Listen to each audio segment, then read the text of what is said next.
On Monday, March 11th, there were 52 people killed because of their religion. No, not Muslims in New Zealand. They were Christians in Nigeria. Dozens more were injured, and around 153 homes were destroyed in attacks on 3 villages in the Moro district of Kaduna State.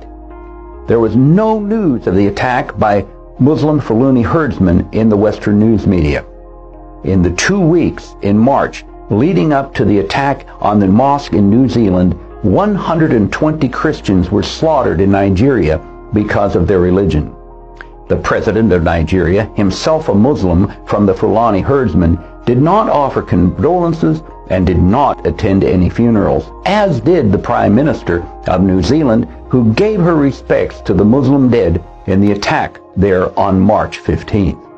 6 days before the March 11th attack in Nigeria, on a Sunday, 17 Christians were killed and dozens of homes burned in a village in Kajuru.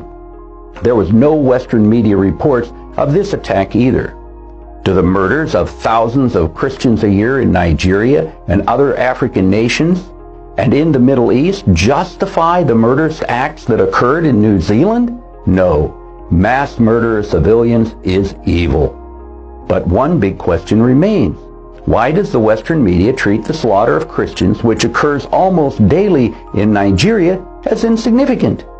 On Sunday, January 27th, the Jolo Catholic Cathedral in the Philippines was bombed, killing 20 and maiming 81. The bombing received some coverage by CNN, but was ignored by most other Western media outlets. The New York Times turned the attack into a general article about the Islamic State. While attacks in the Philippines are reported if the death count is high enough, attacks on Christians in Africa are rarely reported in the Western media. Why? Does racism play a part? Is there a media bias specifically against African Christians? I have a theory. The media is fearful of attacks by Muslim fanatics. Media outlets have been threatened and violently targeted in the past because of negative reporting on Islam. Hollywood is afraid to produce any movie seen as critical of Islam. While Christianity is constantly attacked on television programs, there is never a negative word about the horrid treatment of women or gays by Islamic majority nations. Fox News just fired a newscaster for making a critical comment about a Muslim congresswoman.